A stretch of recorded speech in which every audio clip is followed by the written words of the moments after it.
Bonjour à toutes et à tous. Merci beaucoup d'être présents aujourd'hui avec nous pour la 11e édition du Festival Nature La Chevêche. Donc cette année, nous avons la chance de traiter le sujet de la forêt avec la thématique sur Promenons-nous dans les bois tant que.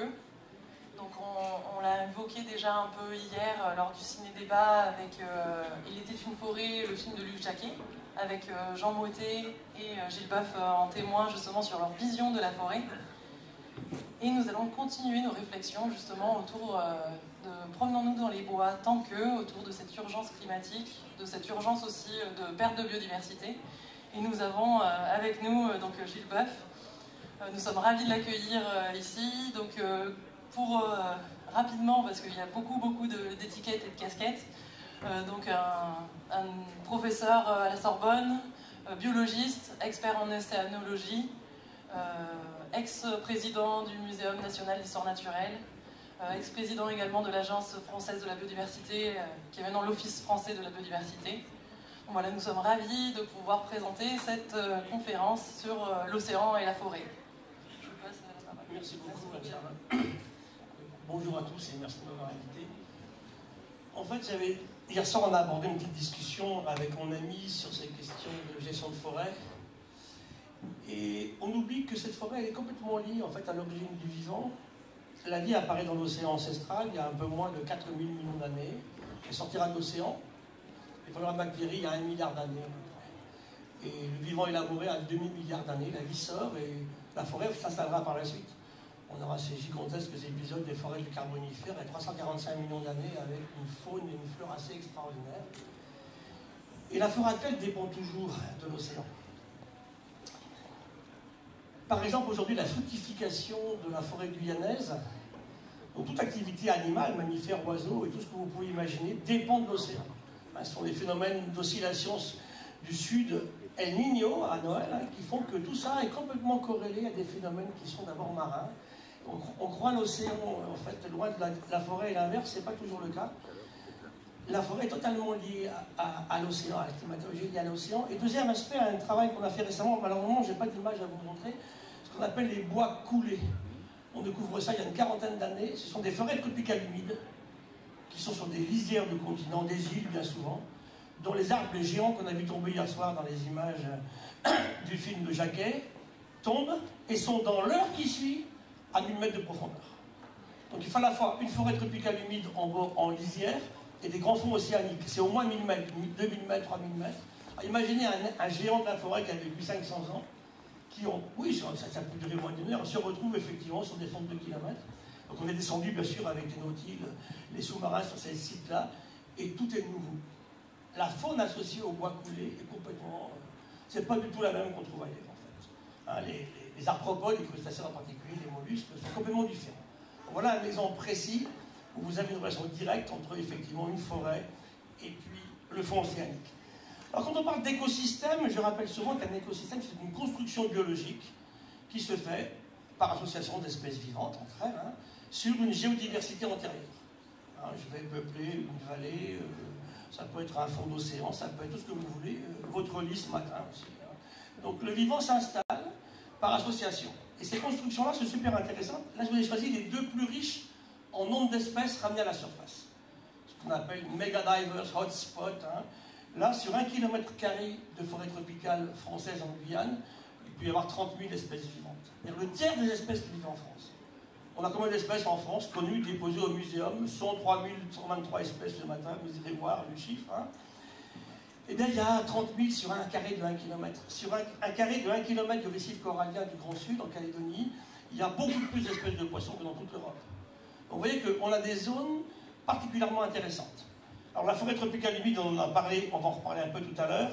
Trois grandes zones, il n'y en a pas 50. Le bassin du Congo, en Afrique, l'Amazonie en Amérique du Sud, et en Asie, donc les deux grandes îles, que sont la Papouasie-Nouvelle-Guinée et Bornéo.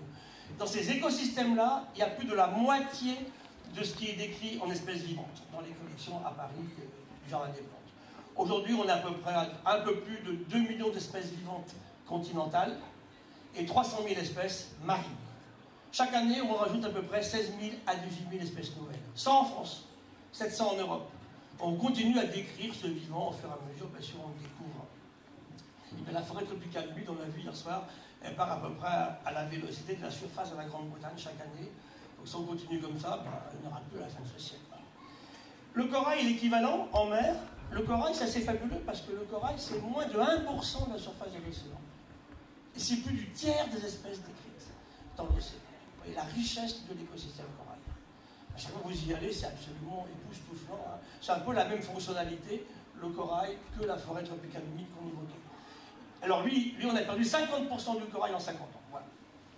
Pêche au cyanure, à la dynamite, construction d'aéroports sur le corail, d'hôtels, tout ce que vous voulez, en fait, pollution, contamination, surexploitation des stocks. Donc le corail est vraiment très menacé. La Martinique française, on travaille beaucoup là-dessus, nous au muséum, il reste 1% du corail plastique. Et vous montrer la diversité, on a fait une grande expédition il y a 2 ans, Martinique-Guadeloupe, on se dit, bon, c'est à peu près pareil, quoi. Eh ben non, il n'y a qu'une espèce sur 2 qui vit en Guadeloupe et en Martinique. Il y a une sur 2 qui est que guadeloupéenne ou que martiniquaise. Donc vous voyez la richesse de cette diversité biologique sur des îles qui apparemment, vu de loin, sont à peu près les mêmes. Et qu'est-ce que fait l'humain? Il fait ça. Shanghai, et bien simplement, c'est le tiers des Français dans la même ville, 27 millions d'habitants. Voilà, donc on est capable de faire ça. Donc vous imaginez l'humain qui arrache, qui enlève cette nature vivante, cette biodiversité. Elle revient. Je dis souvent à Paris, par exemple, on parlait à l'instant sur le mouvement associatif Sauvage de ma rue, hein, Véginature, Sauvage de ma rue, 7000 espèces de plantes en France, on a à peu près fait le tour des plantes françaises, on n'aura pas un arbre mouvement encore beaucoup. Il y en a 1000 dans Paris, 1000 naturellement dans Paris, qui sont revenus une fois qu'on a eu enlevé effectivement ce vivant dans des grandes villes. Alors, les 2 préoccupations actuelles, le climat, vous aimez la température de surface de l'océan sur 120 ans, en bas la remontée du niveau de la mer. La mer monte 6 fois plus vite qu'il y a une vingtaine d'années. Alors qu'elle était restée à peu près au millimètre par an sur les 3000 dernières années, ça s'envole en ce moment, et ça remonte très vite. Alors ça a posé un problème, puisque évidemment, ils faisaient comment les hommes préhistoriques? Ils marchaient au bord de la côte, puis ils mangeaient tout serré sur la plage, des huîtres et des moules, hein, et puis quand ils avaient fini, ils allaient ailleurs. On a laissé des très grandes villes partout. Cherchez des grandes villes qui ne sont pas au bord de l'océan. Mumbai, déjà, est quasi sous l'eau. New York pourrait l'être aussi très rapidement. Bangkok. Ça veut dire qu'on est sur un système où, effectivement, il faut qu'on commence à se préoccuper de ces questions particulières. Alors, le but, ce n'est pas du tout de vous coller la trouille encore plus, de vous rendre hyper anxieux. C'est de vous dire qu'il y a des faits scientifiques qui sont avérés, qu'on doit prendre en compte. Mais la seule solution, pour s'en sortir, c'est de se retrousser les manches et faire quelque chose. Le vivant a presque 4000 millions d'années. Les premières cellules ancestrales. Hein. On a des carbones d'origine organique dans des roches au Groenland à 3,9 milliards d'années.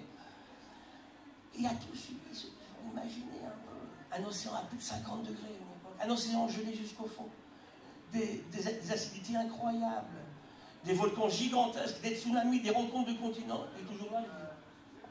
Et parce qu'il s'est adapté. Ça, c'est mon message très fort ce soir avec vous. Hein. Vous ne pouvez pas vous adapter sans changer. On change toujours pas. Voilà. Le débat est très simple et très clair à ce niveau-là. Hein. Donc changeons à tous les niveaux. Hein. Et les 4 piliers, je raconte souvent, c'est la science, pas les opinions, bien évidemment. C'est la politique, on pourra en discuter. Pour moi, l'écologie devrait être dans tous les partis. Hein. Ça ne devrait pas être l'apanage d'un parti politique particulier. Je parle des scientifiques, pas d'écologistes. Les ONG et les citoyens, j'en ai vu des merveilleux ici, là, depuis que je suis là, des ONG et des citoyens préoccupés par ces questions-là. Et puis enfin, l'entreprise. Aujourd'hui, c'est clair que à la vélocité à laquelle on doit s'adapter à ces questions-là, l'entreprise doit s'y accoler. Il y a des gens qui font ça. Hein. J'avoue que la Maïf, sans faire de pub, l'entreprise à mission, dédie 12% de ses bénéfices aujourd'hui aux questions de changement climatique et de biodiversité. D'autres le font aussi. Donc, tous ensemble, on essaye effectivement de faire quelque chose. Le vivant qui s'en va, voici la plus emblématique des espèces de la région de Nouvelle-Aquitaine, l'esturgeon européen. Il n'en reste même pas 200 dans la nature.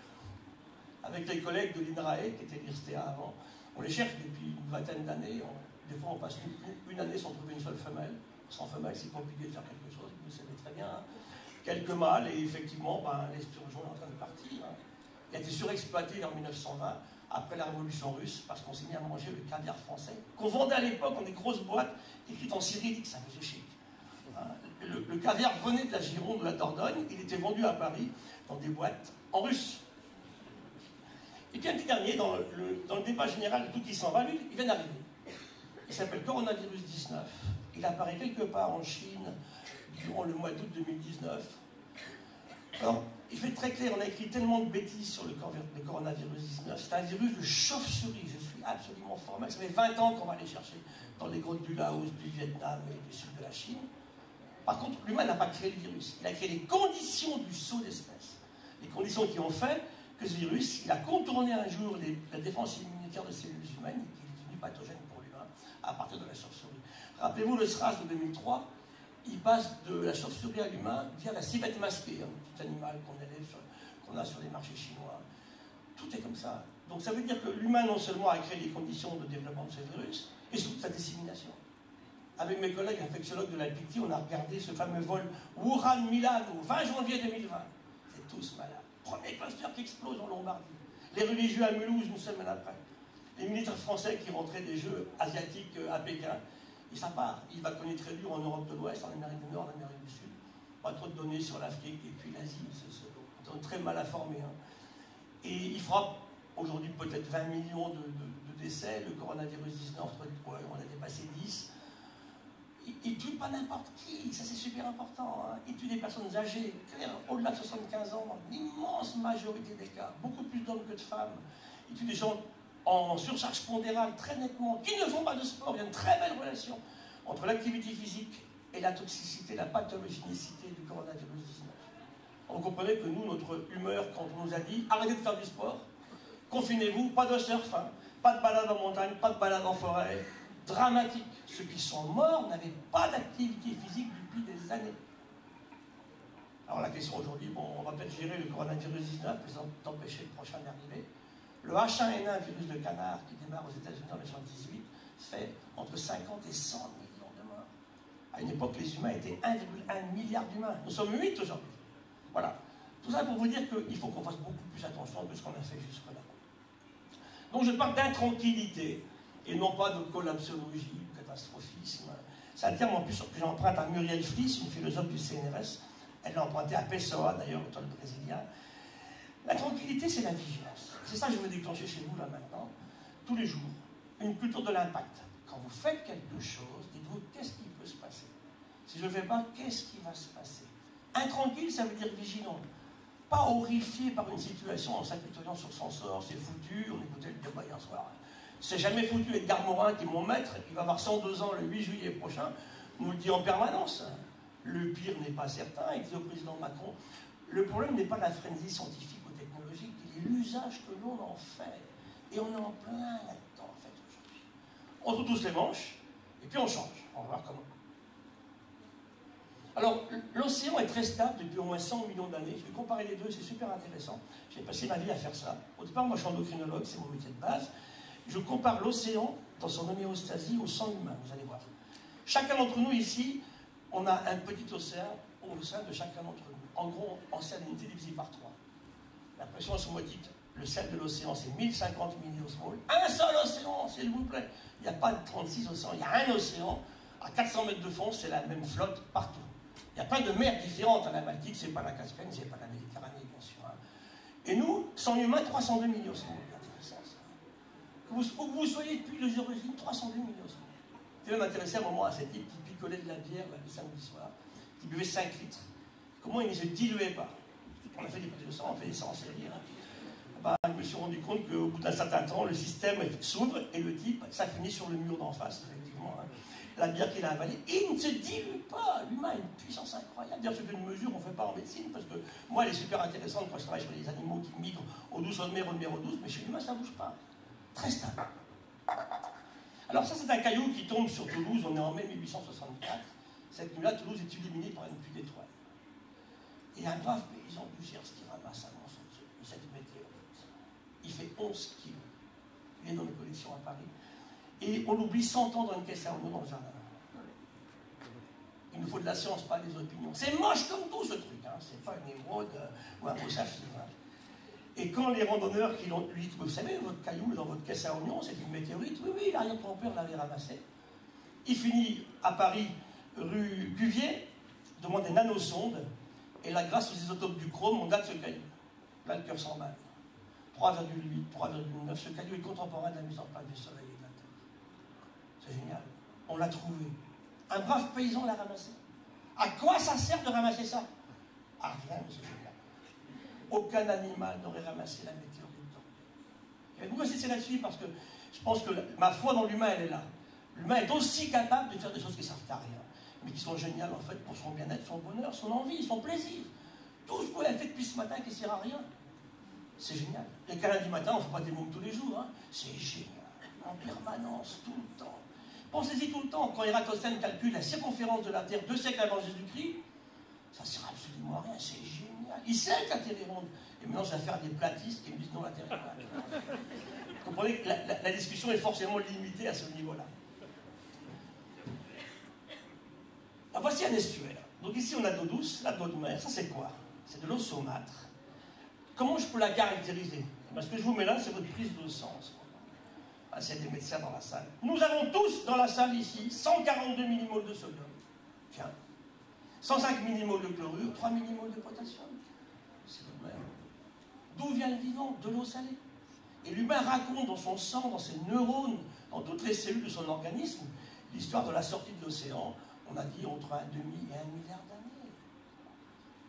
Et si ça ne va pas, quelques millimoles de potassium en plus, c'est le coma profond chez l'humain. Vous voyez que cette physiologie de l'humain, là, c'est intéressant de la regarder. C'est pour vous montrer le côté profondément animal de l'humain. Nous sommes des animaux. On n'est pas que ça, puisqu'on discute ensemble cet après-midi. Notre physiologie, un médecin le sait, totalement animal. On a une glande thyroïde, exactement la même que la truite. Hein. Quand je bossais avec les copains de l'INRA à Rennes sur la thyroïde de truite, on a la même thyroïde, les mêmes hormones thyroïdiennes. Hein. Exactement les mêmes. On appartient à la même communauté. Un corps humain, c'est plus de bactéries dans lui et sur lui que de cellules humaines. On a une construction très particulière, en fait. Et dès que l'harmonie ne va plus entre ces symbiotes d'un corps humain et les cellules humaines, eh bien, c'est l'obésité, c'est l'hypertension artérielle, c'est le diabète de type 2, c'est Alzheimer, c'est l'autisme. Et là, on commence à sentir que si l'humain accepte qu'il est dedans et pas à côté, ça devrait changer nos mentalités, bien sûr, pour qu'on puisse réfléchir et réagir à tout cela. Voilà le plus ancien fossile qu'on ait à Paris, des cyanobactéries d'Australie, daté à 3,45 milliards d'années. Et là, celle-là, tout à l'heure, vous allez sortir dans le parking, là devant. Il y a une grosse flaque d'eau. Et vous allez voir un regard tendre pour ma flaque d'eau. Il y a des cyanobactéries dedans. Elles sont là depuis 4 milliards et demi d'années. Alors, au lieu de mettre du glyphosate dedans et un parking par-dessus, allez donc voir comment ils ont fait pour rester jusque-là. La plus belle entreprise du globe terrestre, c'est la vie. Quelle entreprise pourrait prétendre durer aussi longtemps? 4 milliards d'années de recherche et développement. On terminera par le biomimétisme. Hein. Je vous montrerai comment le vivant a des avantages fantastiques par rapport à nous. Des trucs que le vivant n'aurait jamais fait. Aller à Paris ces jours-ci, c'est monstrueux, les poubelles sur les trottoirs. Jamais. Le vivant a toujours un acheteur gratuit au moment où le déchet est émis, qui est recyclé. Nous, on croule sous nos déchets. On a inventé 50 000 molécules de synthèse du PNS 50, disséminées partout, que ni le vivant ni nous sommes capables de traiter aujourd'hui.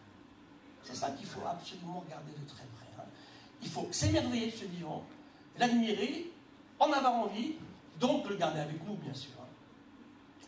Alors, l'océan, c'est une énorme masse d'eau. En surface, c'est à peu près 71% de la surface de la Terre. En volume, c'est 99% du volume offert à la vie.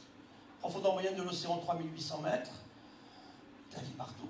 Ah, là, il y a de la vie ici dans l'air, puis un petit peu plus haut, mais dans l'océan, il y en a partout. Moins dans les abysses profondes parce que vous avez l'obscurité, mais il y a quand même des éléments qui ne sont pas photosynthétiques, qui vivent aussi dans les fonds océaniques. C'est la caractéristique même du globe terrestre. Hein. Le plus grand écosystème, c'est cette eau océanique profonde qui est partout autour de nous, dans cet océan. Alors aujourd'hui, on regarde les animaux, par exemple, ils sont classés, on adore faire ça au muséum, c'est notre boulot, on fait de la phylogénie moléculaire, on les classe. Il y a 33 phyla animaux. 12 n'ont jamais quitté l'océan.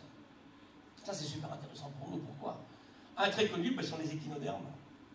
Oursins, étoiles de mer, holoturies. Ils apparaissent dans l'océan. Ils n'en sortiront jamais. Alors, je pourrais vous dire pourquoi, on pourra en discuter. Hein. Et c'est super intéressant. Vous allez voir que le terrestre et le marin ne donnent pas les mêmes formes animales. Aujourd'hui, la capacité du plancton à produire de la biomasse, hein, c'est la moitié. Pour le seul phytoplancton de l'océan, pour tout ce que peut faire en fait la Terre. Notre plancton océanique pèse plus lourd que toutes les forêts de la planète. Et nous fait la moitié de l'oxygène qui est disponible. Donc n'oublions, on parle des arbres, on adore les arbres, on est là pour ça, hein, mais l'océan est prodigieux, bien sûr, aussi à ce niveau. Alors voilà, l'eau. on parle beaucoup d'eau. On ne peut pas parler de vivant sans eau. Moi, je dirais même que la première molécule du vivant, avant l'ARN et l'ADN, c'est la flotte. C'est l'eau liquide. Tous les êtres vivants sont faits d'eau liquide. Tous. Un bébé humain que vous prenez, que vous aimez tout de suite, là, vient de sortir. 3 quarts de flotte. Donc, c'est pas fait pour laisser la bagnole en pleine sécheresse, comme je l'ai vu en Dordogne, à la fin du mois d'août dernier. C'est complètement irresponsable.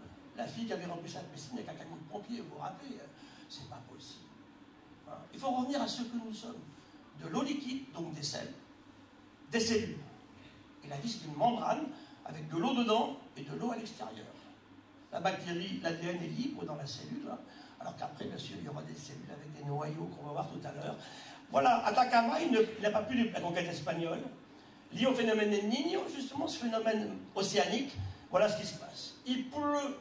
En quelques jours, c'est le désert d'Atacama. Là, vous en pleurez tellement c'est beau. Hein. Début octobre, cette année, début octobre, allez au Chili. On aura un gros phénomène El Niño, parce qu'on est en plein système El Niño qui vient de partir, on le sait. Hein. 10 octobre 2023, allez-y, vous allez en pleurer tous. Le désert fleurit. Ça dure 3 semaines. Ça arrête de pleuvoir et ça repart pour 10 ans vers l'aridité extrême. Pour montrer l'importance de l'eau. On ne peut pas la négliger, la gaspiller, l'oublier. J'avais été invité par un prix Nobel japonais, qui est l'homme qui a découvert les aquaporines. Hein. Ce sont des canaux à eau dans les membranes des cellules. Il a son prix Nobel en 2011. Et puis, il nous invite à faire un débat, une conférence sur l'eau. Et moi, j'avais à présenter justement le rôle de l'eau dans les systèmes physiologiques. C'est fantastique. Vous allez voir que dès qu'on parle d'eau, on parle aussi de sel, bien évidemment. Hein. Alors l'humain s'amuse à jouer au dieu ici en irriguant le désert à partir du Nil et il crée de la diversité biologique ici au Soudan. Tout est fait d'eau. Tout ce qui n'est pas noir, c'est de la flotte. Alors je vous ai mis ici depuis les annélides, hein, les vers, hein, jusqu'aux humains. Donc le vivant est fait d'eau liquide. Alors, avec des espèces incroyables, les petits tardigrades qui vivent dans la forêt de mon ami, là, pas loin d'ici, dans les lichens, tout petits, ça fait entre un demi-millimètre et 1,5 mm, il peut se déshydrater à 90%. Il est comme une graine, en fait, il va se réduire à ça, il perd sa tête et ses pattes. Il y a une graine, il peut tenir 200-300 ans. Je le remets dans l'eau, à bonne température, et il repart. Donc vous voyez effectivement ici la capacité du vivant à s'en sortir. Donc on s'était dit, nous, au muséum, il faut séquencer un tardigrade. Quels sont les gènes particuliers qu'il a? Alors on l'a fait. Il a des protéines très particulières pour le protéger de la déshydratation. Donc on avait dit, ben voilà, on va les utiliser, alors des trucs de fou, hein, on va maintenant mettre des gènes tardigrades à un bébé. Vous connaissez une femme qui a envie de faire ça? Et je vous assure, commencez par me déshydrater un chat. Vous verrez la tronche du chat déshydraté. Ça marche un tardigrade qui fait 1 millimètre cube. Oui, il peut se déshydrater. Moi j'aime beaucoup le vélo, hein, je monte des cols en vélo. C'est là que l'humain va le plus se déshydrater en fait. Il va monter un col. Un coureur du Tour qui fait 1,80 m, il pèse 60 kg, il peut perdre 14-15 kg dans la journée. Il faut qu'il boive bien sûr. Hein. Mais le tardigrade, il peut perdre 90% en fait de sa flotte. Et il attend. Et puis ça va, quand on le remet dans des conditions correctes, eh bien, il refait une tête et des pattes, et s'il a une copine tardigrade, ils font des bébés tardigrades. Et ça se passe très bien. Regardez ici, je vous emmène sur un des plus grands sites de technologie, de high-tech scientifique, les déserts d'observation de l'univers au Chili, à Atacama. On les a mis là parce que les ciels sont fabuleux, il ne pleut jamais, donc vous pouvez regarder 350 jours par an. Hein. On est à 4200 mètres. Ici, à Paraná, on a 5300 mètres à Alma. Donc, des systèmes incroyables. Mais tous les jours, regardez, si vous arrivez à lire là, ici sur le camion, agua potable. Ben, il faut monter de la flotte. Hein, pour les humains qui sont là, pour les astronomes, pour les chercheurs, pour les scientifiques. Hein. Cette eau liquide, elle est indissociable de la vie de tous les êtres vivants, l'humain, bien sûr. Quand on faisait un château fort, on ne le faisait jamais sans, effectivement, le puits. Vous vous rappelez la chute de Terme en 1213, quand ils sont attaqués par les armées des Français à l'époque, hein, ils ont une grosse catapulte qui balance son caillou, qui bouche le puits du château de Terme. Il y a un très beau texte du poète de l'époque qui dira « Bien sûr, ils avaient du vin, mais nul ne peut vivre sans eau claire. » Et ils vont se rendre parce qu'ils n'ont plus de flotte, en fait. Hein. Vous voyez que cette eau, n'oublions pas ce que c'est. Et le miracle tous les jours que vous vivez, j'insiste là-dessus, vous avez un robinet à la maison, vous ouvrez le robinet et tombe de l'eau liquide que vous pouvez boire. Ça n'a pas de prix. Imaginez ce que c'est. Il y a 2 milliards d'humains qui n'ont absolument pas ça. Pensez-y tous les jours, tous les jours, tous les jours. Et c'est pas fait pour laver sa bagnole, on l'a dit tout à l'heure. Hein. Donc c'est vrai que là, ce respect vis-à-vis de l'eau, il faut le retrouver. On peut même en faire des choses qui sont spirituelles. Il y a des gens qui protégeaient. Je me rappelle, moi, en Bretagne, les fontaines étaient sacrées. Et le village ne laissait pas n'importe qui, mais des saletés dans sa fontaine. Hein. Maintenant qu'on a fait des gros systèmes, effectivement, on alimente tout le monde avec la même eau, on s'en fout. Repensez à ça. La révolution au Chili, il y a 2 ans, est partie parce qu'on avait privatisé l'eau. Quelqu'un qui était pauvre ne pouvait plus avoir accès. Il devait payer l'eau du robinet à des niveaux incroyables. C'est un crime contre le vivant et l'humanité, bien sûr, ceci. Alors voilà, le corollaire social, il est là. Je vous emmène en Afrique. Je suis beaucoup allé. Je me suis arrêté 20 fois voir ces jeunes femmes au bord de la route. Ces gamines, qu'est-ce qu'elles font? Elles ont entre 13 et 18 ans. Elles vont chercher, collecting water, elles vont chercher de l'eau.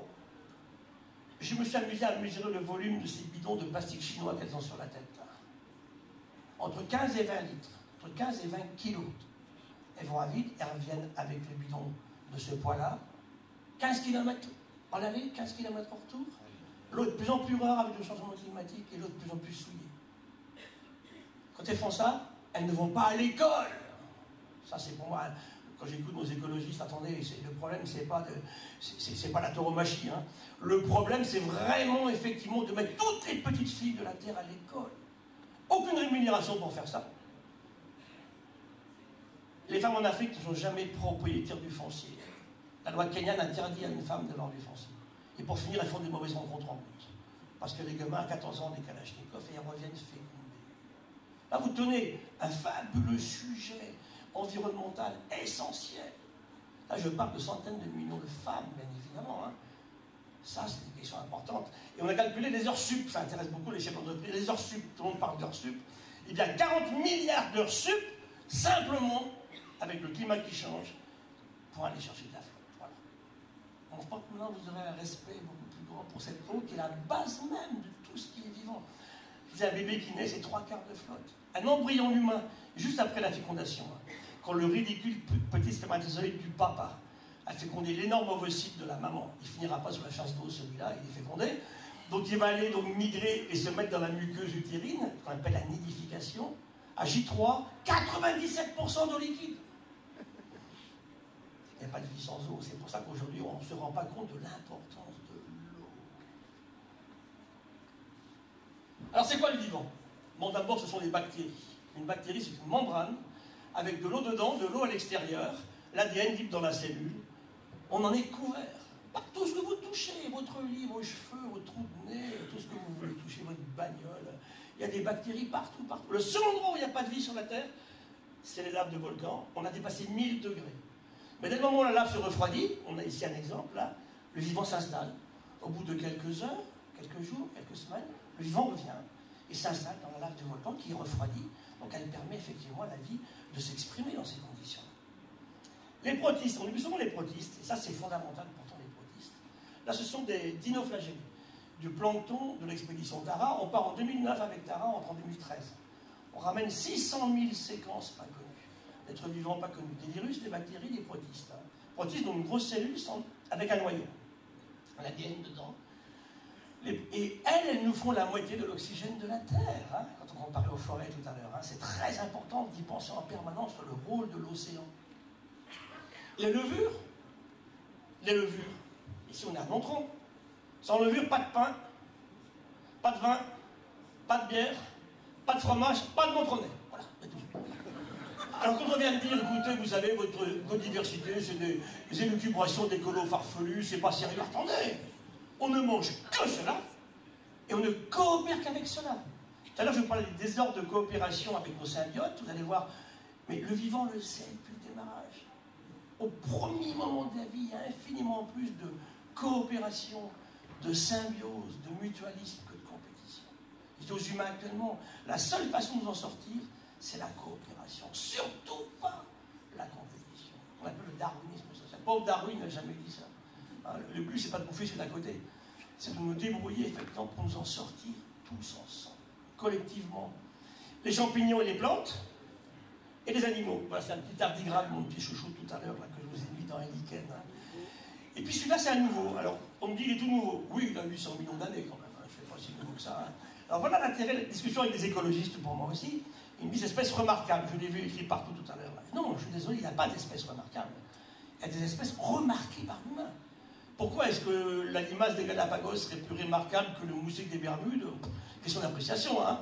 C'est pour le démontrer, en fait. On remarque des trucs. Alors, évidemment, l'éléphant, il est remarqué, il est merveilleux, on pleure, c'est des plus là. Évidemment, bien sûr, hein.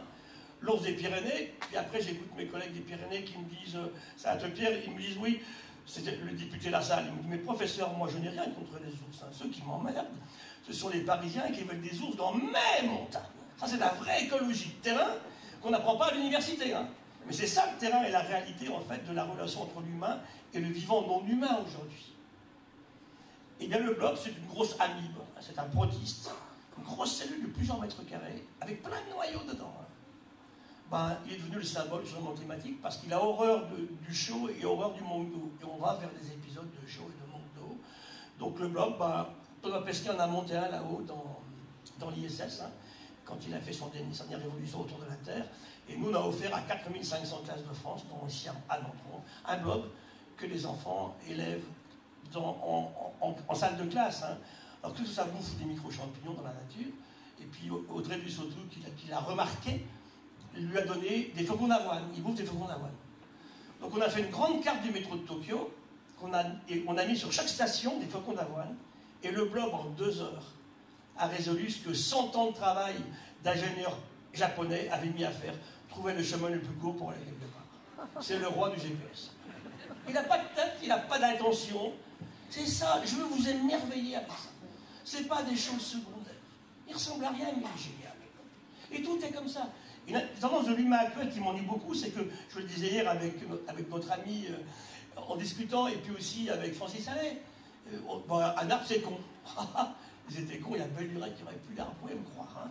Ils sont exactement comme vous. Nous vivons au même moment, au même endroit, on a la même capacité à nous installer, nous développer, à survivre et nous reproduire. Beaucoup plus de respect. Vous allez voir tout à l'heure de relations génétiques avec ces êtres vivants.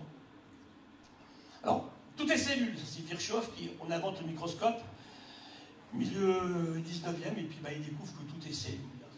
Les premières cellules observées au microscope, des cellules de liège, justement, d'arbres. Hein. Et puis il se rend compte que partout, il y a des petites sphères, des petits amas. Et c'est ça, la base du vivant. Tout est cellules. Les érythrocytes, les globules rouges, les neurones, les cellules musculaires, les spermatozoïdes, les ovocytes, les cellules adipeuses, qui nous embêtent un petit peu trop quelquefois. Tout ça, ce sont des cellules qui communiquent. Et pensez au développement, qui est, pour moi, c'est la plus belle chose à étudier sur la Terre. Hein. L'union entre un petit spermatozoïde et un gros ovocyte féminin. Et après, les milliards de cellules d'un être vivant, aussi différentes qu'un neurone, un globule rouge ou une cellule musculaire. C'est ça la biologie du développement. Hein. Elle a fait des progrès gigantesques. Hein. Et je vous montrer, les principes sont souvent les mêmes. Hein. On travaille beaucoup sur des modèles comme les oursins et étoiles de mer. La molécule clé du cancer a été découverte par Timothy Hunt en 2001 sur une étoile de mer. Ça ne se bouffe même pas, une étoile de mer. On aurait dû les jeter à la poubelle. Hein. Et on comprend des choses parce qu'ils sont plus simples et différemment organisés par rapport à nous. J'ai trouvé 13 prix Nobel de médecine, grâce à des trucs comme ça qui apparemment ne servent à rien. Les mécanismes de vieillissement, ils sont trouvés grâce à une petite cellule, hein, un cilié, qui vit dans les flaques d'eau ici, là. Il nous a enseigné, il nous a montré comment on peut arrêter ou continuer le vieillissement. Il y a une star qui va sauver l'humanité demain. Vous voyez que, revenons à ce qu'on est. Beaucoup plus d'humilité, beaucoup moins d'arrogance, beaucoup moins d'imprévoyance et surtout moins de cupidité, évidemment. Hein. Allons voir comment ils ont fait, eux. Souvent, je dis à mes étudiants, voilà, on a tel problème technologique, comment aurait fait le vivant? Comment il ferait? C'est super intéressant. Alors voilà le vivant actuel. Ça va vous intéresser. C'est tout ce qui vit aujourd'hui. Donc vous regardez, c'est ce qu'on fait au muséum. Voilà la périphérie actuellement du monde vivant, ici. Voilà. Des bactéries, jusqu'aux êtres plus évolués qui sont là, l'humain est quelque part là-dedans. On départ 4 milliards d'années. Et puis tout ce qui vit aujourd'hui, on a dit tout à l'heure à peu près 2,4, 2,5 millions d'espèces connues sur la Terre aujourd'hui. Bactéries, protistes, champignons, plantes et animaux. Et je dis, on en écrit entre 16 et 18 000 à peu près par an. Ça pose un problème, parce que c'est ce qu'on connaît, et il y en a combien, on dit souvent professionnels, il y en a combien en réalité? Nous, on séquence des fois des milieux, donc on a une petite idée, en fait, on en connaît 10%, quoi. Ça veut dire qu'il y en a 20 millions. 20 millions moins 2, ça fait 18. À 18 000 par an, il nous faut 1000 ans. 1000 ans au rythme actuel pour décrire ce qui est encore avec nous. On n'aura pas le temps. On a vu à quelle vitesse par le récif corallien, on a fait retropical. Donc aujourd'hui, notre défi à nous chercheurs, c'est d'imaginer cette biodiversité sans bien sûr connaître toutes les espèces qui peuplent un écosystème. Alors voilà quelques exemples. Un cadeau je vous fais là. Janvier 2021, on est en Corse. On fait un inventaire de la faune corse et on trouve un truc jamais trouvé. Est-ce qu'il est remarquable? Non, on le remarque à ce moment-là. Une limace de mer, super jolie, elle est grande comme... C'est rare qu'on trouve des si gros que ça en France. Hein. Voilà, il est décrit. Espèce nouvellement connue pour la faune française, en fait. Celui-ci, c'était le Prolagus. On reste en Corse. Ce truc, il vivait qu'en Corse, nulle part ailleurs au monde. On débarque en Corse il y a 8000 ans, on trouve ce machin, et on le bouffe. Il n'y en a plus. On suit les gisements dans le temps, bien sûr, très bien. Hein. En plus, les chiens, on a mis des chiens, vous imaginez les chiens là-dessus. C'est un lapin rare, gros comme ça. Les chiens ont tout bouffé, les humains les ont bouffés. Il n'y en a plus. Il a disparu, il est éteint. Et sur les îles, l'humain a eu des rôles très importants sur l'extinction, bien sûr, de ces espèces vivantes. Il y avait des hippopotames nains, des éléphants nains dans les îles de Méditerranée. Imaginez, avec mon éléphant, s'il me baladait là, adulte, il était comme ça. Hein. Il trouve des crânes en Sicile. Vous vous rappelez Ulysse, l'histoire de l'Odyssée, puisqu'il a eu son cheval de Troie, ça a beaucoup embêté le dieu grec Poséidon, parce que Troie c'était son amour.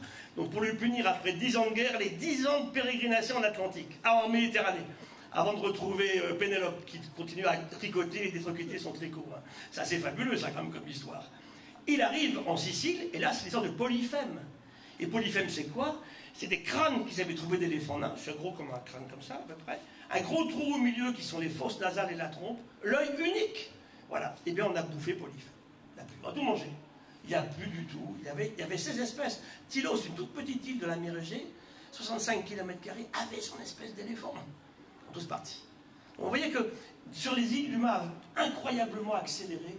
Les Maoris en Nouvelle-Zélande, quand l'humain débarque, c'est récent en Nouvelle-Zélande, on la découvre vers le milieu du XIIIe siècle, hein, on la trouve en revenant des îles du Pacifique, on trouve ces grands oiseaux géants, beaucoup plus grands que les autruches actuelles, ils sont tous bouffés, on retrouve des œufs partout, terminé, il n'y en a plus. On voyait que, on arrive en Amérique du Nord il y a 20 000 ans, à 15 000 ans, ils montent tous les gros. On arrive à 55 000 ans en Australie, 2000 ans après, ils montent tous les gros. Tout ce qui faisait de l'ombre à l'humain, tout ce qui pouvait entrer en compétition avec lui, disparaît. Alors, il y a quelques cas, le mammouth laineux, aujourd'hui, on a peu s'expliquer sur l'extinction, du moins à cause du changement climatique, on regarde beaucoup ça. Peu importe, en tout cas, l'humain, souvent, c'est la goutte d'eau qui fait déborder le vase et qui accélère le processus, en fait. Et lui, c'est le Beiji, dauphin du Yangtze. On allait jusqu'en 2007, on émettait des ondes sonores dans le fleuve, et puis il répondait, mais il ne répond plus depuis 2007. Il est parti. Alors vous me direz, c'est grave, docteur. J'ai 3 petites filles, elles n'auront jamais le droit au Beiji. Moi, j'ai le droit au Beiji. Donc, une question éthique et morale aussi sur le fait de faire disparaître des espèces, hein, sans se préoccuper de leur sort, comme c'est le cas à l'heure actuelle. Alors, on se dit, est-ce qu'on va le retrouver ailleurs? On a des images qu'on a faites récemment en Papouasie-Nouvelle-Guinée, en pleine jungle. Il y a un truc qui ressemble beaucoup à ça. Est-ce que c'est le même? Il faut qu'on le capture, qu'on ait un peu d'ADN pour voir. Hein. Donc, c'est vrai que on va se préoccuper du vivant. Et un peu mon combat aujourd'hui, c'est que, bien sûr, heureusement qu'on parle du climat. Hein. On a beaucoup parlé lors de la conférence de l'IUCN à Marseille en septembre 2021. Mais à l'époque, on s'est dit qu'on ne parle pas suffisamment du vivant. C'est vraiment mon combat actuellement. On a parlé 8 fois plus du climat que du vivant sur les 20 années écoulées. Donc, mon combat avec vous cet après-midi, c'est de vous dire, occupons-nous autant du vivant que du climat. Alors, les écosystèmes, vous les connaissez, je choisis ici votre préféré. Hein. Les plaines céréalières, la montagne, les déserts, les pôles, tout ce que vous voulez. Et n'oubliez jamais celui-là, votre intestin. Je vais y revenir. Hein.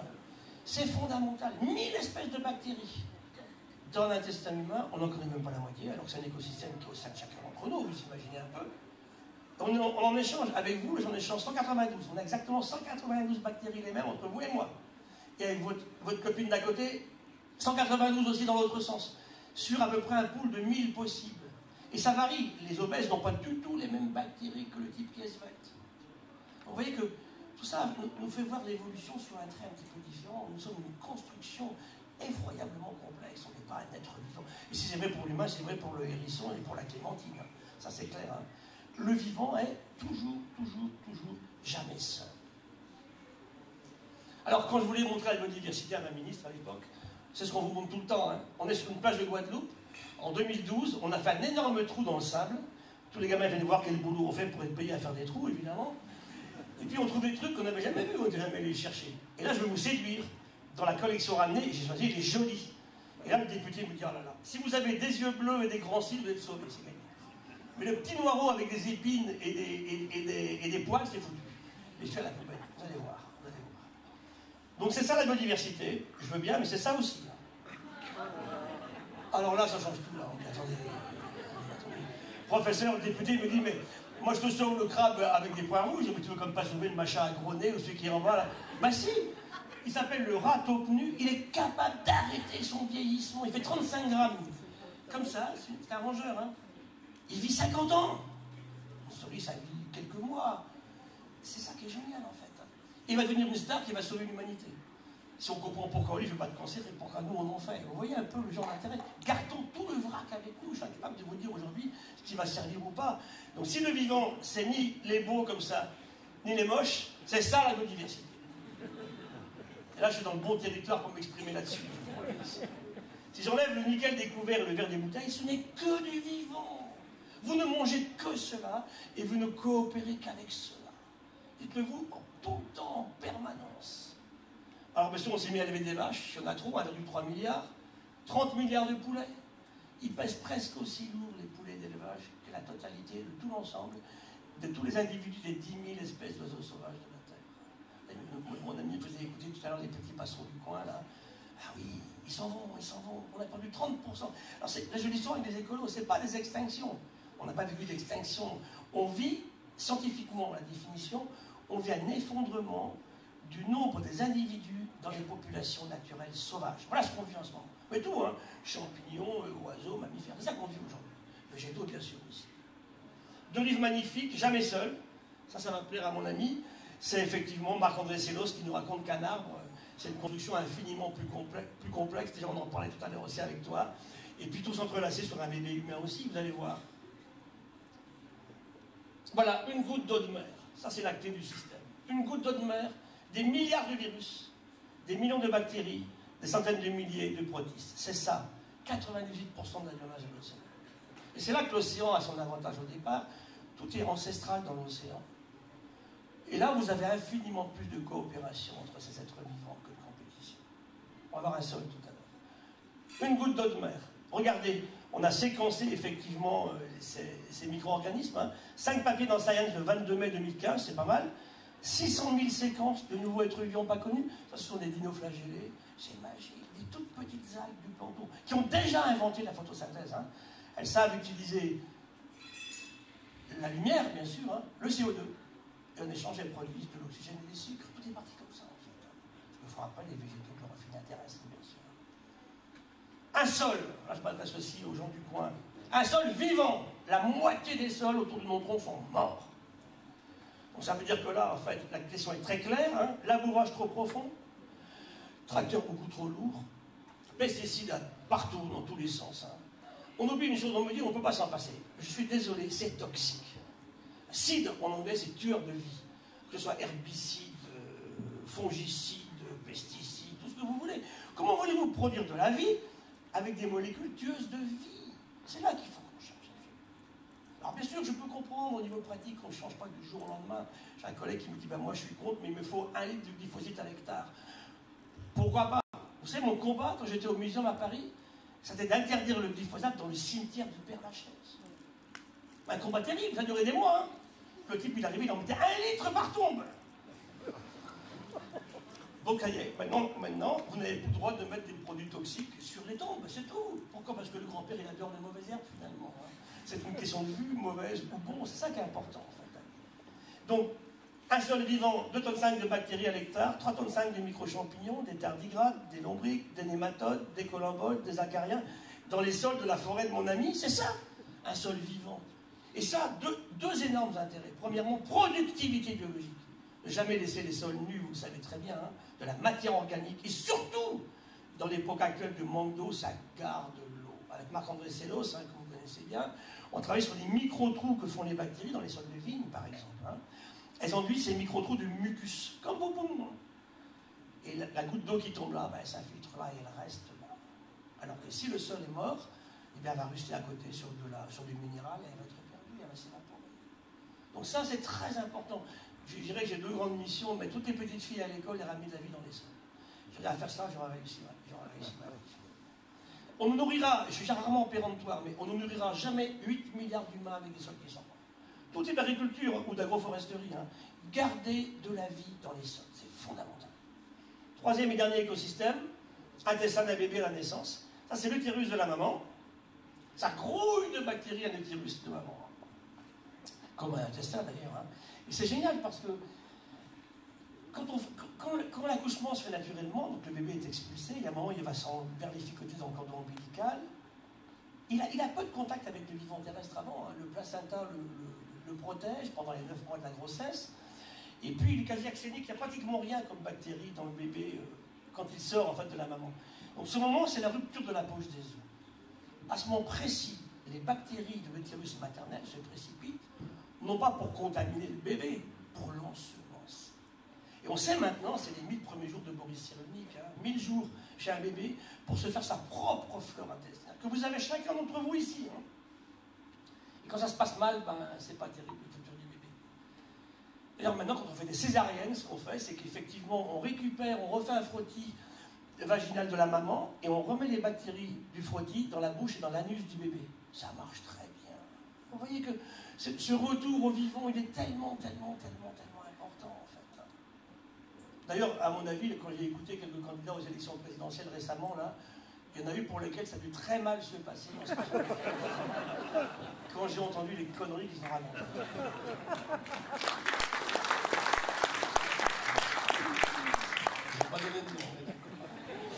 Alors, on a séquencé, bien sûr, ces microalgues de l'océan, intestin du bébé. On a 1 tiers d'ADN en commun entre le bébé et les microalgues. Je parle de l'ADN codant. 2 tiers avec une mouche. 2 tiers avec une banane. Avec votre raisin. Maintenant, vous le prendrez, vous le mangerez quand même, mais je ne demande pas de le vénérer, mais au moins vous direz, j'ai une communauté de vie avec lui, j'appartiens au même système, au même monde, je dois les garder avec moi et ne pas passer mon temps à tout détruire. C'est Hubert Reeves qui disait, je racontais hier soir, il disait en fait, l'humain a déclenché la guerre aux vivants, s'il gagne, on est foutu. Et Edgar Morin, hier matin, Edgar Morin était dans son tube de tous les matins, il disait, l'humain est le seul prédateur dont il est la proie. C'est assez intéressant finalement. Voilà, c'est votre lit ce matin. Je vais achever là-dessus. Voilà. Tous. Il n'y aura pas... Ah, je suis désolé. Alors, je vois un mec qui est super tiré à 4 épingles, il est super riche. Il a la plus grosse voiture, sa Lamborghini. Son lit est bourré de bactéries, d'acariens. 37 degrés, bien humide, après les ébats nocturnes. Il bouffe quoi? Vos poils, il bouffe vos cheveux, les cellules de la peau qui se desquament. On est tous là. Alors, à part des cas d'hyperallergie qui sont souvent liés d'ailleurs à des problèmes alimentaires, hein, parce que si on fait autant d'allergies aujourd'hui, c'est parce qu'on a un mode de vie différent. C'est super intéressant, ça, quand même. Je vois ça un jour en CM2, un petit garçon. Oh, il trouve ça dégoûtant. Alors, il me dit, mais il a vu que j'aimais bien les acariens. Alors, il me dit, pas me faire de mal, il me dit, mais alors, quand je me lève faire pipi la nuit, que je reviens au lit, j'écrase mes acariens. Je dis, non, ils sont trop petits. Et je rassure ce petit garçon de ne pas écraser des machins aussi moches. C'est ça notre relation au vivant. Beaucoup plus d'humilité, d'envie de faire, de passion à répartir, à échanger en permanence. Ça changera tout. Voilà, ben, que faisaient nos anciens? Je vous emmène à Chauvet, 37 000 ans. On dessinait le vivant sur une paroi de grotte. Il y avait en France, on en Ardèche, hein, il y avait des lions, il y avait des panthères, des hyènes, des rhinocéros. C'est fabuleux. Là, je suis avec Jean-Marie Chauvet qui découvre la grotte le 19 décembre 1994, un dimanche matin. Ils rentrent de leur sortie, ils disent, là, on vient de trouver une nouvelle grotte ornée. En plus, insolite, elle est vraiment, elle est à l'est de la Dordogne, hein, on croyait qu'avec nous, hein. Elle est fabuleuse, cette grotte. Après, on a trouvé Cosquer, mais qui est beaucoup plus récent. Cosquer, c'est 12 000. 37 000 ans. Pourquoi on le sait si bien?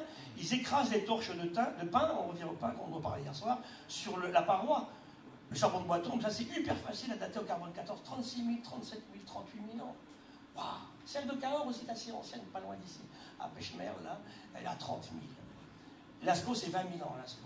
Donc c'est intéressant. Alors ma question brutale, là, d'abord, qui dessine comme ça? Deuxièmement, à quoi ça sert de faire ça? À rien du tout, monsieur Chien. À quoi ça sert d'aller dessiner des animaux sauvages à 800 mètres de l'entrée d'une grotte que personne ne verra jamais? En plus, prenez des enfants. Je lui demande à mon ami de me dessiner un rhinocéros. Il va me faire un super rhinocéros. Et je lui dis après, je veux un autre rhinocéros. Donne-moi une autre feuille. Non, il dessine le rhinocéros souvent sur le premier. En fait. Regardez, vous avez le premier dessin animé du monde ici, avec un rhinocéros qui relève la tête, là. C'est ça. Pourquoi? Comment? En plus, on parle de rite de chasse, je veux bien, sauf que ces gens-là mangent pratiquement que du renne. Hein. On a tous les cimetières à côté, il n'y a pas de renne. Il n'y a pas de renne à Chauvet, il y en a un à Lascaux.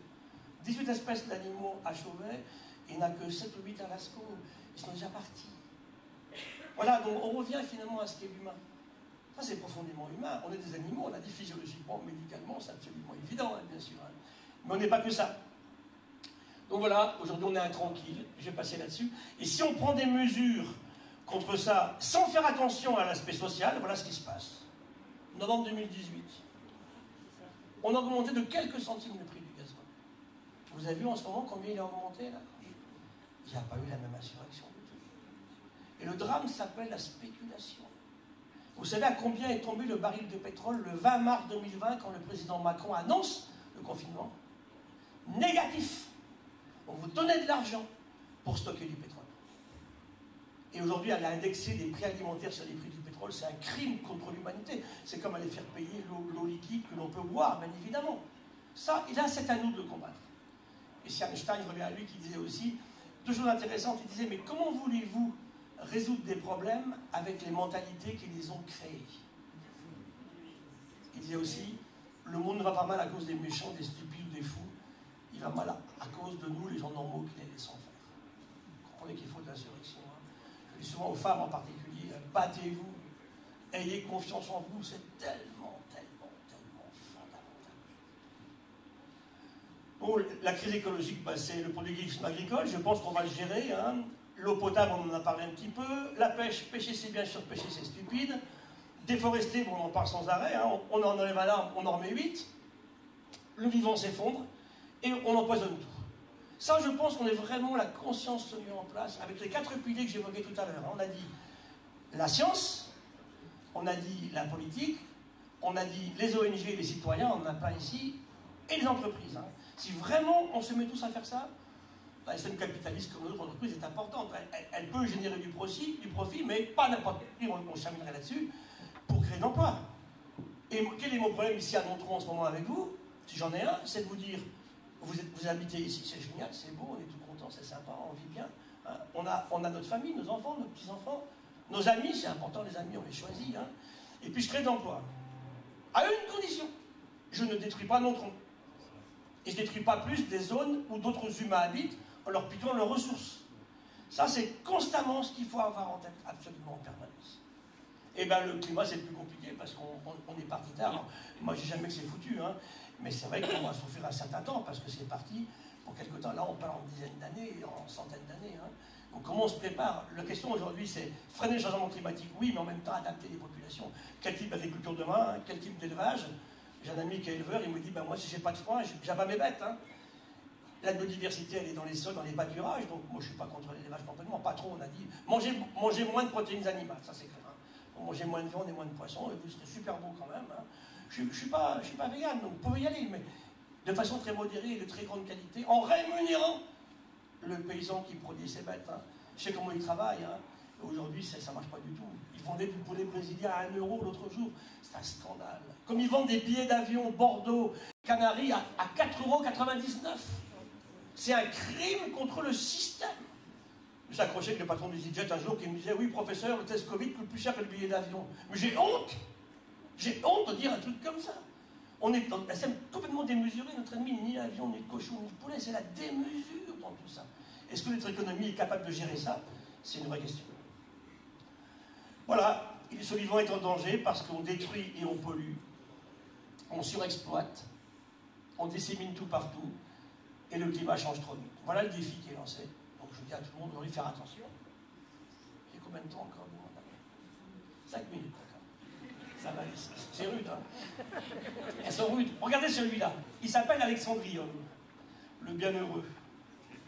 C'est un petit dinoflagelle qui vit dans le plancton chez nous. Si vous l'embêtez, il vous émet une toxine qui tue un humain en 20 minutes. Il vous paralyse les muscles respiratoires, toxine paralytique. Et il fait le tour du monde dans les cuves de pétrole léger. Je vous ai montré une goutte d'eau de mer tout à l'heure, vous vous rappelez? Imaginez un bateau avec 400 000 tonnes d'eau de mer de Rotterdam qui va les lâcher à Abu Dhabi ou à Oman. Ces gens ont les moyens de traiter leur cuve. Et on revient encore au transport de pétrole qui nous pose des problèmes aujourd'hui, bien sûr. Voilà, l'océan. Alors l'océan est particulier parce qu'on ne peut pas le détruire. On détruit le littoral.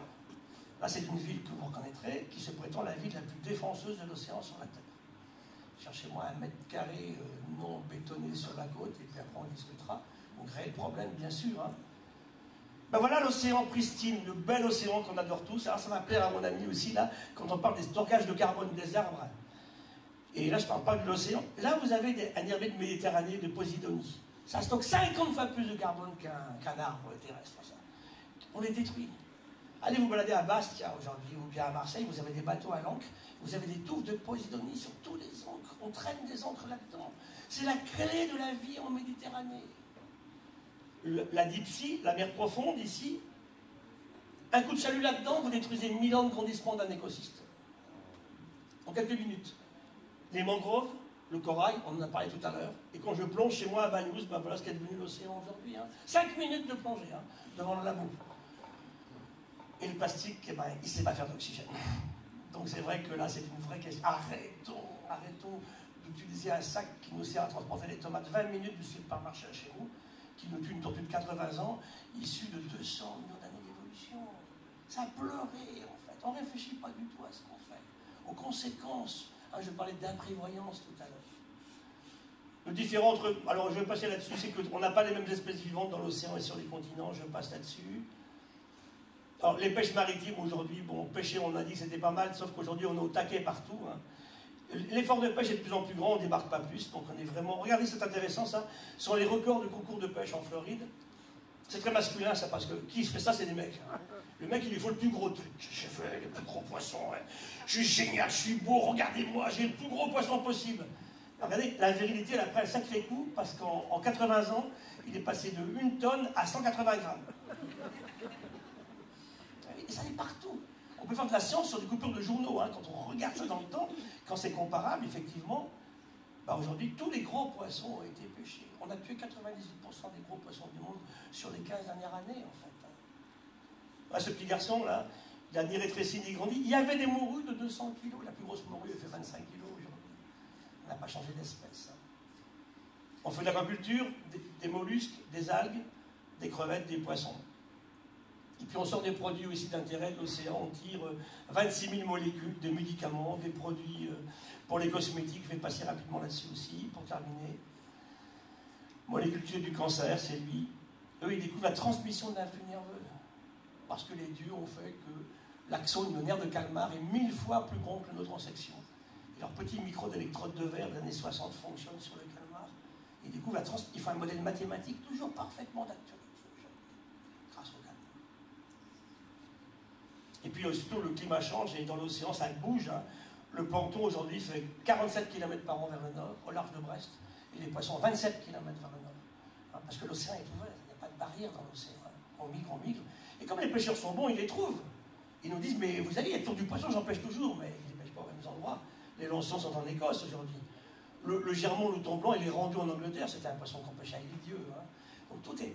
Aujourd'hui, on a pêché à Bordeaux, en face de Bordeaux, dans le golfe de Biscaye, on a pêché les mahi-mahi, la dorade coryphène, qu'on connaissait aux Antilles ou bien effectivement à Tahiti. Hein. Les anchois sortent de Méditerranée. Voilà, on tire des produits cosmétiques aussi. On travaille beaucoup là-dessus. On monte un laboratoire ici en Nouvelle-Aquitaine, à Anglette, avec l'aide de la région, qui sera uniquement dédié à la recherche chez des êtres vivants marins de technologies pour le futur beaucoup plus intéressantes. Un truc qu'on ne connaît pas, c'est que le vivant qui s'en va, le vivant est affecté par le climat qui change. Mais on oublie que le vivant qui s'en va affecte le climat en retour. Si je surpêche ici les poissons pélagiques, sardines, maquereaux, chinchas, anchois, j'effondre les oiseaux qui les mangent, il n'y en a plus. Les baleines et puis les pinnipèdes qui les mangent. Les poissons de haut de gamme, dont les thons d'ailleurs. Qu'est-ce qu'ils mangent normalement ces bestioles? Du zooplancton. Lui, il explose, hein, il n'y a plus de prédation. Qu'est-ce qu'ils bouffent? Du phytoplancton. Et le phytoplancton, c'est lui qui permet à l'océan de réguler le climat. C'est lui qui permet à l'océan de stocker à peu près 30% du gaz carbonique qu'on a émis depuis 250 ans. Et comment tout se tient effectivement en écologie. Alors un peu de forêt, bon la Massane. C'est la forêt la plus emblématique parce que c'est l'endroit en Europe où il y a le plus d'espèces ramenées à la surface. Et donc on a eu la chance l'an dernier de nous voir classés au patrimoine mondial de l'humanité par l'UNESCO. La forêt elle est au-dessus d'Argelès-sur-Mer. 340 hectares, hein, on discutait hier avec toi. Plus de 10 000 espèces vivantes, c'est faramineux. En Europe, hein, c'est des chiffres tropicaux. Voilà, la forêt de la Massane, elle est entre 800 et 1200 mètres, une hêtraie. Alors moi je suis entièrement d'accord avec ce que tu as dit, c'est pas une forêt primaire, hein. Les femmes de Collioure allaient chercher du bois pour faire du charbon de bois il y a 100 ans, hein. Donc, pour que je termine. Donc, effectivement, mais n'empêche que la résilience est forte. On n'a pas coupé un arbre depuis 1860. Tout est resté au sol. Et bien, elle s'est refait une santé. Et vous verrez que le vivant, si on lui fout la paix, et bien, il se régénère. La résilience n'est pas si mauvaise que ça. Mais n'oubliez pas une chose, vous ne pouvez pas résilier si vous êtes mort. Donc, il faut d'abord que vous ayez résisté au trauma et à l'agression. Et si vous l'avez fait, peut-être que vous allez revenir à un état qui ressemble plus ou moins à ce qu'on avait avant. On a comparé les mêmes modèles pour le Bataclan avec Boris Cyrulnik. Le massacre du Rwanda, on tue 1 million de personnes en leur coupant les jambes sur 3 millions d'habitants. Si ce n'est pas un traumatisme, dites-moi ce que c'est. Comment ils ont pu résilier l'inceste, on s'est beaucoup intéressé à l'inceste. Et puis les écosystèmes, hein, comment les écosystèmes peuvent encaisser une agression, un trauma, et comment ils se régénèrent par la suite. Voilà ma hêtraie, tu vois, je vais te la montrer. Alors, on a fait un travail fabuleux, c'est qu'on a marqué un par un 55 000 arbres. Nulle part au monde on a fait ça. Hein. Ça fait 40 ans maintenant qu'on connaît chaque arbre un par un. On mesure sa circonférence, ses feuilles, on mesure le nombre de champignons amadouviers qui apparaissent dessus, et des centres de cimes. C'est une connaissance incroyable de l'évolution, effectivement. Cette hêtraie menacée par le changement climatique, bien sûr, évidemment. Hein. C'est parmi les très vieilles forêts qui restaient. Tout le sud de l'Europe était couvert de forêts. Elles sont parties. Et là, celle-ci est vraiment emblématique parce qu'on y a fait plus de travail qu'ailleurs, en fait. Hein. C'est ça qui est intéressant, en fait, dans la continuité forestière. Alors, bon, ben, on vit ce qu'on vit, hein, c'est-à-dire la température qui augmente et les précipitations qui diminuent, hein, comme partout. Or, vous savez que le hêtre, il lui faut de la fraîcheur et de l'humidité. Donc, nos hêtres sont très menacés parce qu'ils vont partir vers le nord.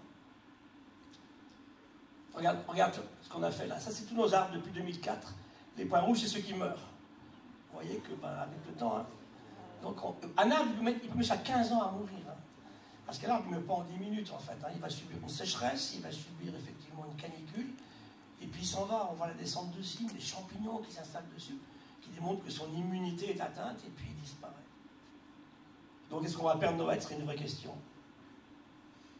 Et là, pour nous, c'est la promotion des grandes forêts, si vous voulez, pas toucher. En France, on a 0,00045% du territoire français qui correspond à ces vieilles forêts qu'il faut regarder avec nous. Donc, il y a du boulot. Voilà, je finis quelques forêts tropicales. Ça, c'est Bornéo, avec ses orang-outans qui part. Ça, c'est Sumatra, on parlait de champ d'arbres, du rappel hier soir. Hein. Ça, c'est pas une forêt. C'est un champ, effectivement, de palmiers à huile, hein, qui suivent. Normalement, ils ne devraient pas planter le long du cours d'eau, ils le font quand même. Ça, c'est Bundi, les territoires au Congo des gorilles de montagne, qui vont partir s'ils n'ont plus de forêt, évidemment. Les chimpanzés, ici, à Sébitoli, ça fait 19 ans qu'on y est. On les a habitués à nous. Et quand on y va aujourd'hui, ben, le chimpanzé, je suis à distance avec toi là, il me prend pour un arbre. Parce qu'il s'est habitué. Je ne regarde jamais dans les yeux, tu vois, je baisse les yeux. Je ne touche jamais, je ne veux pas manger. Je suis un arbre. Et donc on les a observés faire des choses qu'on n'avait jamais vues auparavant, bien sûr.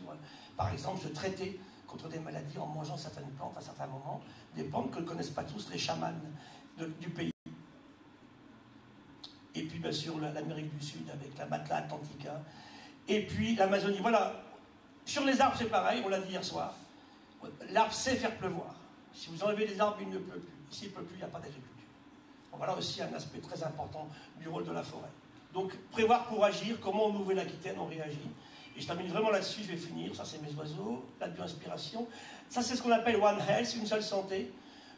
Mettre en relation la santé des écosystèmes, des plantes, des animaux et des humains. Et c'est vraiment parti avec une forte volonté politique, hein, pour qu'on puisse demain mettre en place ceci. Écosystèmes, animaux, humains, et c'est ma dernière image voilà, c'est la dernière pour te rassurer. Quelle est la qualité du vivant par rapport à ce qu'on fait? Le vivant, depuis qu'il est là, il innove en permanence tous les jours. Une entreprise qui n'innove pas, elle est fichue aussi. Il faut innover.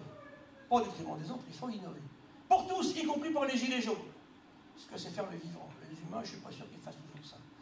Deuxièmement, le vivant fait tout avec une énorme économie d'énergie. Je reviendrai un jour vous parler de mes libellules. 90 km/h, 2 watts, 9 techniques de vol, vision à 360 degrés, 300 images à la seconde. J'ai un copain qui pilote de Rafale, il me dit le Rafale est très compliqué parce que quand il tourne sur lui-même, il fait que le type encaisse 9 à 10 G. 10 G, c'est la syncope chez lui. Le type, il s'écroule. Alors, il ne faut pas qu'il fasse quand il pilote un avion. 9 G, il a des abdos d'enfer, hein, ils ont fait super d'entraînement. Il va souffrir à mort, il prend 9 G. Ma libellule, elle prend 35 G. 30 G depuis 345 millions d'années. Alors, au lieu de mettre des pesticides dans la mare et des parkings par-dessus, allons voir comment il fait.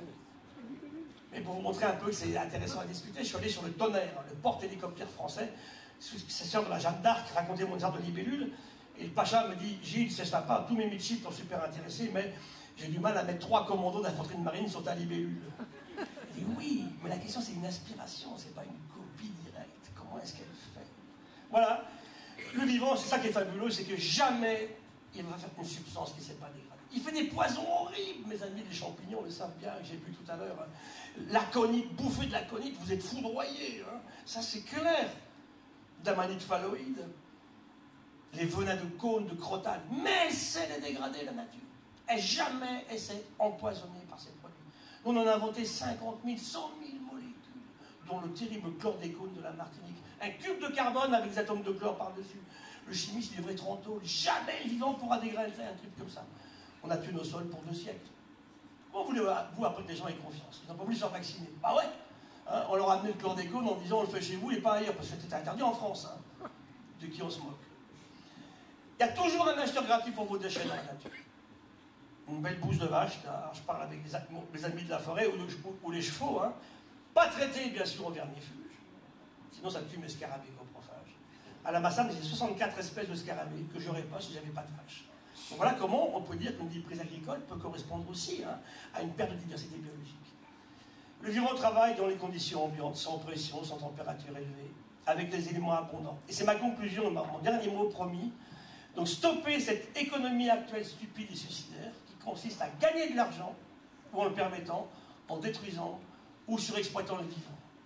Pour ça, il faut l'aimer, l'apprécier. Regardez comment il fait. Merci.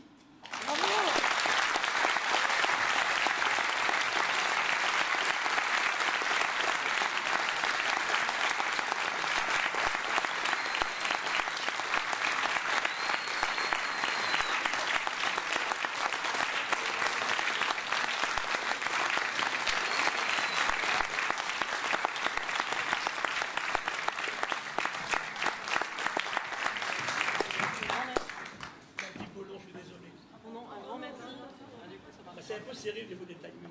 Un grand merci. Donc, oui, quelques questions, si vous voulez, dans la salle. On a 5 minutes 10 minutes 10 minutes. Mais...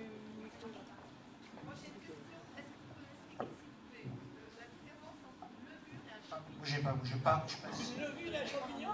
La différence entre levure et champignon, c'est ça? Ça va? Les champignons sont pluricellulaires. La levure est unicellulaire, c'est une seule cellule. Mais elle a un noyau, hein. Après, vous savez, les barrières dans les classifications, c'est pas toujours évident. Hein. Il y a des micro-champignons aussi. Hein. Mais la levure, c'est une cellule unique. Hein. N'importe laquelle. Ah, Bien. Oui, suite un peu au débat hier soir, ce que je viens d'entendre, et revenir aux poumons de la forêt, est-ce qu'il y a, bon, je dis, pas de problème entre la biodiversité entre une forêt et un champ d'arbres, mais sur l'effet poumon, est-ce qu'un champ d'arbres fait quand même un effet poumon intéressant? Pas tellement finalement. Parce que c'est une forêt récente, hein, on fait ça depuis assez peu de temps. Et c'est souvent des choses, on a parlé avec la collègue de l'INRA des clones hier, là, sur le il n'y en a pas sur le pas maritime, je suis d'accord, elle avait raison, sur les palmiers à huile, lui, donc ça veut dire que ça n'a pas la même fonction, parce que le poumon, il est lié à toute la communauté vivante qui s'établit autour, hein. Donc les micro-champignons des sols, la faune et la flore autour, qu'on n'a pas dans ces champs d'arbres-là. Aujourd'hui, puis en plus, il faut bien voir qu'au niveau de l'aspect poumon, c'est pas pareil pour une vieille forêt ou une jeune forêt, hein. les forêts tropicales sont différentes des forêts boréales aussi. En stockage de carbone d'un côté et en émission d'oxygène de l'autre, c'est pas toujours la même chose non plus. C'est pour ça que le raccourci de dire plantons des arbres, je suis pas contre, hein, mais pas n'importe lesquels, et pas n'importe où, et pas n'importe comment. Comment? Mais... Par contre, planter des posidonies, ça marche bien, ça. Bon, je ne sais pas le faire très bien. Oui, bon. En tout cas, ce que je dirais simplement là-dessus, gardons des arbres si on veut voir de la pluie. Oui, bonjour. D'abord, félicitations pour votre exposé. C'est un constat et donc on ne fait que subir. Mais il y a quelque chose qui m'inquiète quand même. Vous en avez parlé quelques fractions de secondes. C'est un petit peu dommage parce qu'aujourd'hui, nous avons plus de voitures, plus d'avions, plus d'humains, etc., etc., moins de terres cultivables, moins de forêts, etc., etc. Et puis je pourrais parler pendant... Voilà. Et donc plus de consommation. Bien sûr. Donc fin du siècle dernier, nous étions 2 milliards. Aujourd'hui, nous serons bientôt quelques semaines à 8 milliards. 1941, là, 2 milliards. Voilà, 2 milliards, 8 milliards. 8 milliards d'hommes. Vous vous rendez compte sur cette terre? Et l'Afrique va passer à 2 milliards. Oui, tout à fait. Voilà. Qu'est-ce que vous en pensez? Parce que certes, ceci c'est un constat, les hommes il faut qu'ils bouffent, oui. Mais est-ce qu'il ne faudrait pas qu'on arrête un petit peu? Il y en a qu'un qui l'a dit, c'est le pape. Arrêtez de vous reproduire comme des lapins. Vous savez, à l'époque, Jean-Paul II avait interdit les préservatifs. Hein. Donc je ne suis pas sûr que tous les papes pensent la même chose. Hein. Non, mais vous avez raison, je le dis souvent, là j'ai pas le temps de développer, la courbe démographique est super inquiétante. Alors la question qu'on pose souvent, est-ce qu'on est trop nombreux? Je pose ça à mes amis démographes. On pose ça effectivement aux gens qui n'aident. Oui et non, ça veut dire qu'aujourd'hui, on pourrait produire en alimentation à manger pour 8 milliards. Pas avec des sols qui sont morts. Il faut qu'on ramène de la polyculture avec des sols vivants. Ça c'est clair. Le problème c'est la distribution de la ressource. Et puis aussi la façon dont on gère aussi l'eau. Hein. Donc 8 milliards, de toute façon, moi je fais le constat, un écologue comme moi, bon vous savez que l'Inde va dépasser la Chine, hein. Durant l'année ça va se passer comme ça. Donc ça va être Inde, Chine, Nigeria le troisième. 400 millions d'humains, qu'est-ce qu'ils vont manger? Comment ils vont travailler? Et ça déclenche tout ce qu'on a autour comme problème. Hein. Donc c'est vrai que vous avez entièrement raison, la démographie est une question, l'humain n'a pas été fichu de gérer sa démographie. Qu'est-ce qu'on a fait au début? Pourquoi on est si nombreux aussi vite? On a géré en général, en gros c'est la mortalité infantile. C'est-à-dire qu'il y avait une énorme mortalité infantile au démarrage. La femme néandertale, elle mourait un coup sur deux en couche, en fait. Hein. On s'en rend bien compte. Donc ça, effectivement, le progrès médical est là. Donc il y a moins... Et il meurt de quoi, le nourrisson? Il meurt de déshydratation. C'est ça l'énorme majorité des morts des nourrissons, en fait. Hein. Ça peut être des bactéries, comme le choléra ou autre, mais c'est vrai que là, on a fait ce progrès-là. Après, comment est-ce qu'on a géré la démographie? Ben, c'est un problème de femmes. Moi, je pense que si toutes les petites filles africaines allaient à l'école, elles feraient beaucoup moins de mots. Hein. Parce que plus on est éduqué, moins on fait de mots. Donc, il y a vraiment... La question est essentielle. L'écologue n'a pas de réponse à ça. Ce que je dirais simplement, de façon un peu inquiétante, c'est que les 2 seules fois où l'humanité est revenue en arrière à cause en nombre de populations, c'est ni des guerres, ni du terrorisme. C'est des maladies infectieuses. C'est les pestes noires et le H1N1 en 1918. Mais bien sûr, vous avez raison de soulever cette question-là. Comment on fait? Est-ce que... Voilà, je ne vais pas dire des choses horribles, parce que là, c'est politiquement correct, ça ne marche plus, mais on paye des gens pour faire des mômes, peut-être qu'il faudrait, comme on fait à un moment certain, payer pour en avoir, quoi. Je ne sais pas. Mais comment on traduit politiquement ceci? C'est pas simple, hein. Mais en tout cas, le fait doit être regardé en permanence. Et moi, quand je vais souvent en Afrique rencontrer un chef d'État, j'avais rencontré Kabila à l'époque, au Congo, 100 millions d'habitants. Mais comment ce bonhomme peut gérer 100 millions de personnes dans des pays aussi compliqués? Donc vous avez raison, une question essentielle. Oui? Oui, merci. Oui, ça reprend ce que vous aviez dit. J'avais lu par Lester Brown il y a quelques années. Oui, il y a ce livre. Ouais, et il disait qu'il fallait 5 ans pour qu'une petite fille sache lire d'école. Et donc, au bout de 5 ans, elle savait lire les notices d'emploi des médicaments et puis des produits de contraception. Oui, bien sûr. Et vous savez, il y avait une très jolie petite fille, j'adore l'intelligence féminine, elle est prodigieuse. Et une fille qui écrivait sur Internet, tiens, ma petite fille de 4 ans vient d'atteindre le niveau d'indépendance de son père de 32 ans. Elle change le PQ aux toilettes. Le mec, il est allé ramasser dans le PQ tout de suite. Et ça, c'est génial. Mais vous avez raison. Et c'est Gandhi qui disait, enseigner à un petit garçon, c'est enseigner une personne. Enseigner à une petite fille, c'est enseigner une famille. Donc, si les femmes avaient plus eu accès à toutes ces affaires-là, on n'en serait pas là aujourd'hui. Vous avez une question juste ici?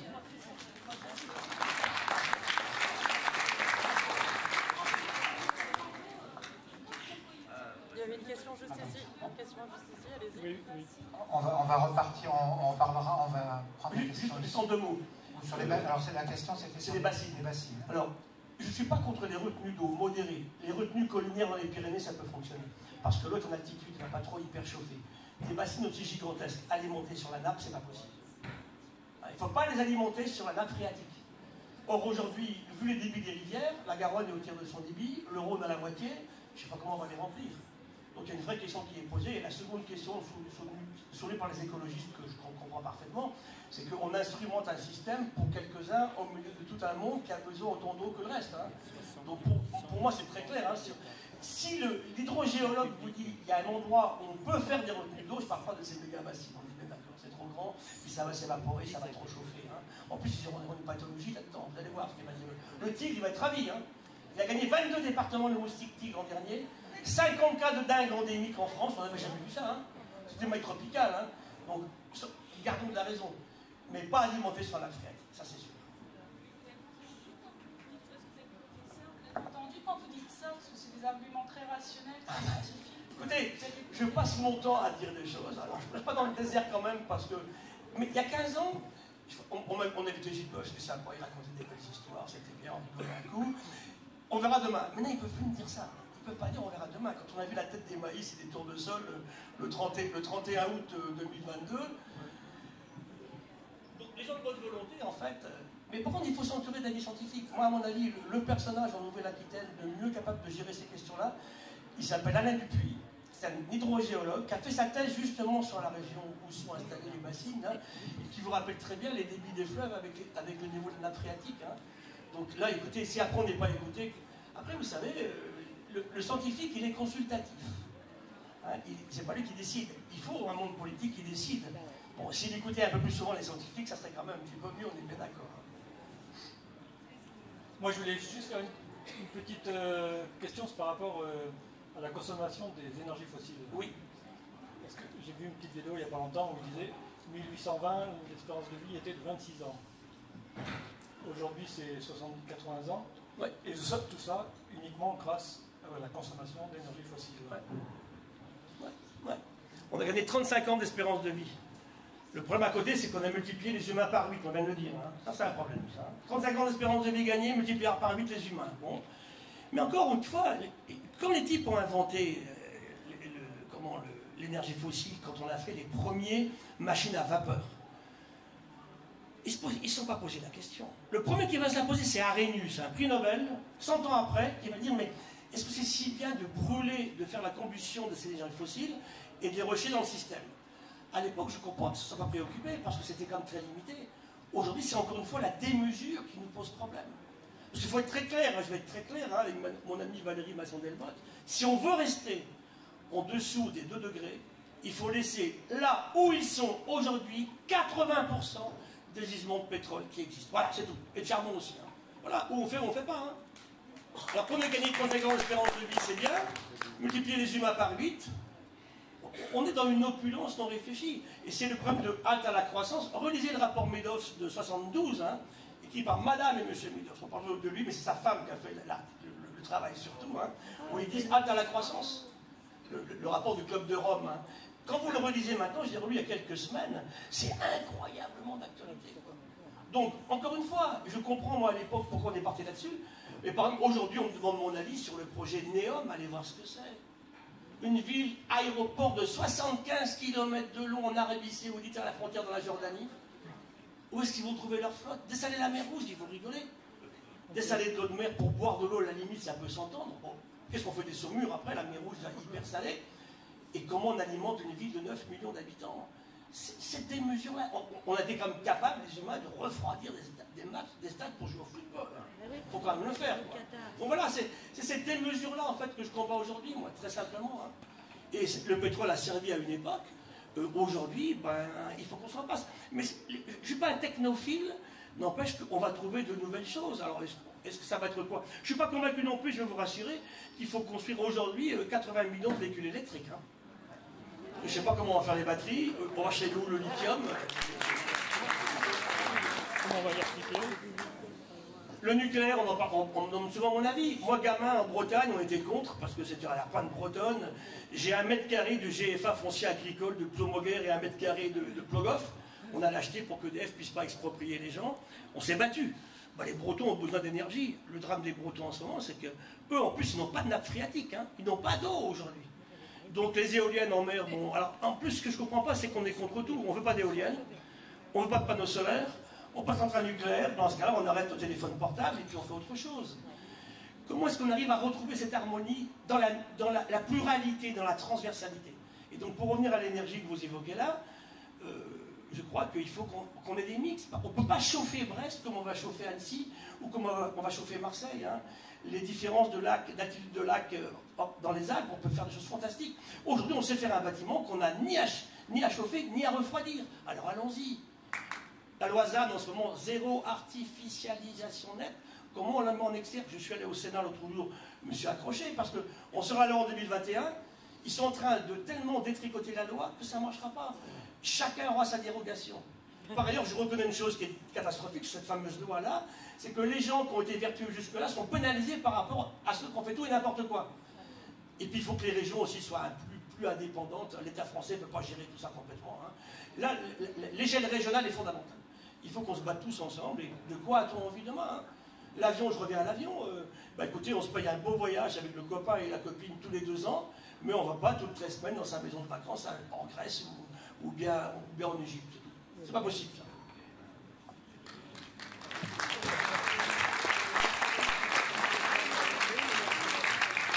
Un grand merci. Je voulais vous proposer de continuer la discussion à l'espace dédicace qui aura à l'entrée dans le hall. Donc, il y a des livres disponibles grâce à l'autre librairie.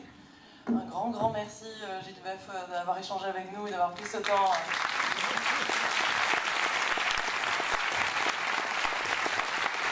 Merci.